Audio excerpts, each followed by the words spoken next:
Muy buenos días, tardes o noches, quizás. Esta vez, he traído a un personaje histórico que es imposible no reconocerlos de Jerusalén. Nos transportamos a Inglaterra para hablar del que de quién estoy hablando, de seguro.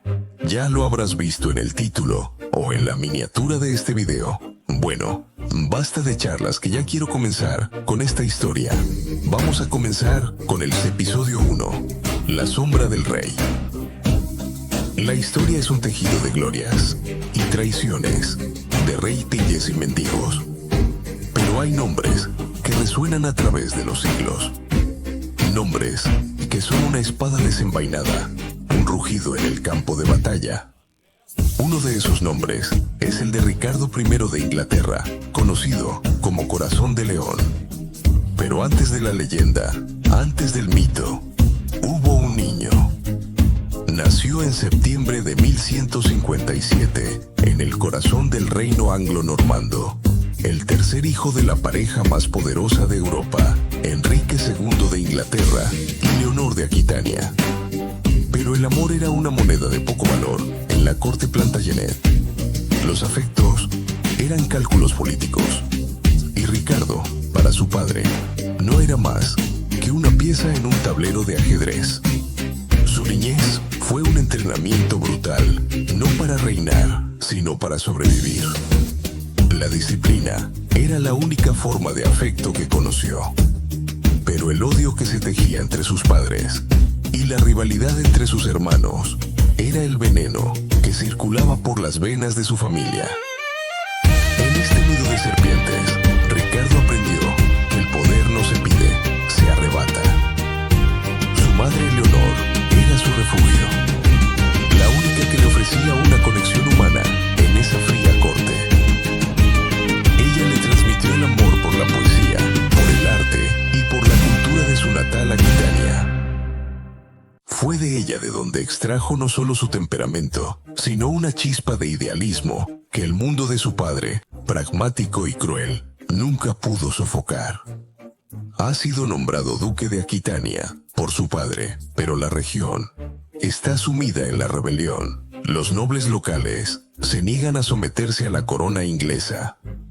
Alrededor de los 18 años, Enrique lo envió a sofocar una rebelión en Aquitania. No era una muestra de confianza, sino una prueba. Un acto calculado para ver si este hijo podía ser útil. Y Ricardo aceptó el desafío con el fervor de un cruzado. En Aquitania, Ricardo encontró su verdadero hogar. No era en un palacio de mármol, sino en el campo de batalla. La guerra era su lenguaje, el acero y la sangre, su gramática. Era un estratega nato, un líder implacable que inspiraba tanto lealtad como terror. La relación entre Ricardo y su padre se deterioraba con cada victoria. Mientras Ricardo se hacía más fuerte, Enrique se volvía más paranoico. El rey de Inglaterra temía a este hijo que no podía controlar. La desconfianza se transformó en un veneno que corrompió todo el reino. Y en la corte de Francia, un joven rey, Felipe, observaba y sonreía. Sabía que la mejor manera de debilitar a un león es hacer que se devore a sí mismo. La guerra civil estalló. Una guerra entre padre e hijo, entre un rey y su heredero. Ricardo demostró una ferocidad inaudita, tomando fortalezas una a una, como un huracán que arrasa con todo a su paso. En julio de 1189, el final del rey Enrique II se acercaba.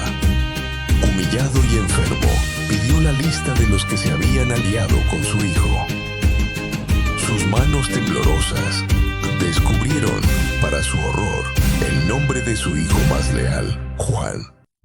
Pero el primer nombre en esa lista, el que lo marcó como el verdadero verdugo de su propio padre, era el de Ricardo. Con la muerte de su padre, la victoria tenía un sabor amargo. La corona de Inglaterra era suya, pero la sombra de la traición y del parricidio se cernía sobre su reinado. El hijo que había luchado con tanta ferocidad se encontró ahora en el trono. pero sin el oponente que le había dado propósito a toda su vida. Sin saberlo, el destino tenía preparado otro campo de batalla para él. El rugido del león apenas estaba comenzando a escucharse. Episodio 2. La gloria del trono. La corona de Inglaterra, la joya más codiciada del reino. El destino había dictaminado que el hijo rebelde, el guerrero incansable, la llevara. Pero la coronación en septiembre de 1189 no fue un acto de celebración, era una prueba de fuego, la primera de muchas. Un presagio. La coronación, que debía ser un símbolo de unidad, desató una ola de violencia antisemita en la capital. La furia de la multitud, avivada por la pobreza y el fanatismo, fue el primer indicio de un reino que hervía bajo la superficie. Ricardo, con su código de honor de caballero, se horrorizó ante la brutalidad sin sentido. Ordenó que los perpetradores de la masacre fueran castigados, incluso aquellos que eran miembros de su propia corte. Su primer y más importante desafío no fue un enemigo con un ejército, sino el reino en sí mismo. A diferencia de su padre, Ricardo no tenía ni la paciencia, ni el gusto por la administración. No era un burócrata, era un guerrero. El mundo de la política era un juego de ajedrez que lo aburría. Su mente, su corazón, su alma estaban en otro lugar. Un lugar sagrado. El llamado de la Tercera Cruzada para liberar Jerusalén de las manos de Saladino resonaba en sus oídos como una trompeta celestial. Para financiar su expedición, Ricardo no dudó en vender tierras, cargos y títulos. El pueblo lo llamaba la locura de Ricardo, pero a él no le importaba. Vendió los intereses de la corona con tal de conseguir los fondos para su ambición. El 1 de abril de 1190 zarpó de Dover. El viaje no fue solo por tierra y mar, también fue un viaje de autodescubrimiento. Lejos de las intrigas de la corte, en la inmensidad del mar, Ricardo se encontró en su elemento. En Sicilia, la expedición se encontró con su primer obstáculo. Las tensiones entre los cruzados y la población local estallaron en una revuelta. En lugar de negociar, Ricardo decidió resolver el problema con la fuerza. La guerra, para él, siempre era la respuesta. La brutalidad de Ricardo en Sicilia no pasó desapercibida. Su aliado, el rey francés Felipe, lo miraba con una desconfianza creciente. La desconfianza mutua era el combustible que alimentaría el conflicto futuro. Ricardo, ciego a la política, estaba más preocupado por su propia gloria que por la unidad de la cruzada. Pero el verdadero enemigo no era su padre, ni su hermano, ni sus aliados. El verdadero enemigo esperaba en la Tierra Santa. Un general legendario, un estratega militar brillante, conocido en todo el mundo. El sultán Saladino. Ricardo estaba a punto de enfrentarse a la prueba más grande de su vida. La historia había preparado el escenario para el choque de dos titanes. Un choque que definiría la historia de Europa y Oriente Medio. Un choque que daría nacimiento a la leyenda de Ricardo Corazón de León. Episodio 3. El rugido del león. El asedio a la ciudad costera de Acre, un puerto estratégico en Tierra Santa, duraba casi 2 años. Un infierno en la tierra. Los cruzados, en lugar de ser un ejército unido, eran una colección de intereses enfrentados. La enfermedad y la desilusión se cernían sobre ellos. Hasta que por fin, una figura majestuosa apareció en el horizonte. El 8 de junio de 1191, la llegada de Ricardo Corazón de León a Acre no fue solo el arribo de un rey, fue el amanecer de una nueva era para los cruzados. Pero la llegada del león también despertó la envidia y el resentimiento de su rival, el rey francés Felipe II. La rivalidad entre ellos se había gestado en Francia, ahora se manifestaba en el desierto. Ricardo, con su carisma arrollador, eclipsó de inmediato a Felipe, quien se sentía humillado. Ricardo no era solo un guerrero, era un estratega brillante. Inmediatamente se puso a trabajar. Ordenó la construcción de nuevas máquinas de asedio.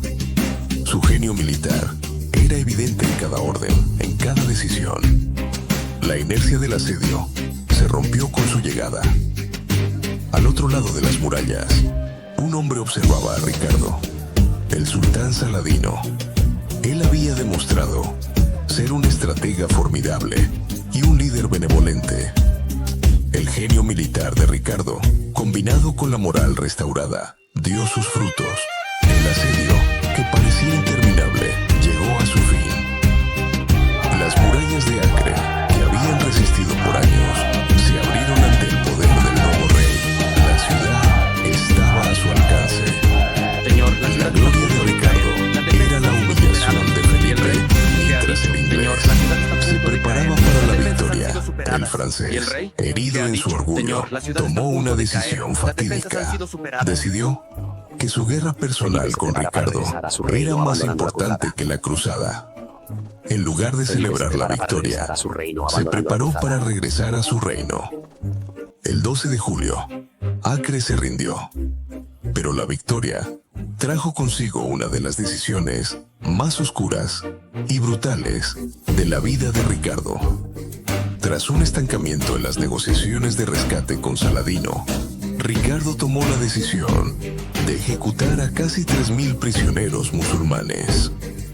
La masacre de los prisioneros de Acre fue un momento de quiebre. Para algunos, fue la muestra de su crueldad y su pragmatismo militar.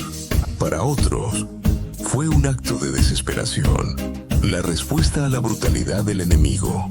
Pero el acto tuvo una consecuencia que Ricardo no podía prever y convirtió a Saladino en un enemigo implacable. Con la victoria en Acre, la cruzada se había revitalizado, pero la verdadera prueba estaba por venir. El siguiente objetivo, el Santo Sepulcro, en Jerusalén. La gloria de Ricardo brillaba con luz propia, pero las sombras de la envidia y la traición se cernían sobre él. El escenario estaba listo para el enfrentamiento final. El león de Inglaterra contra el sultán de Egipto. La historia de Ricardo Corazón de León estaba a punto de convertirse en leyenda. Bueno, vamos a dejar la historia hasta aquí. Solo por ahora. Si quieres saber qué pasó después, te recomiendo que te suscribas al canal y actives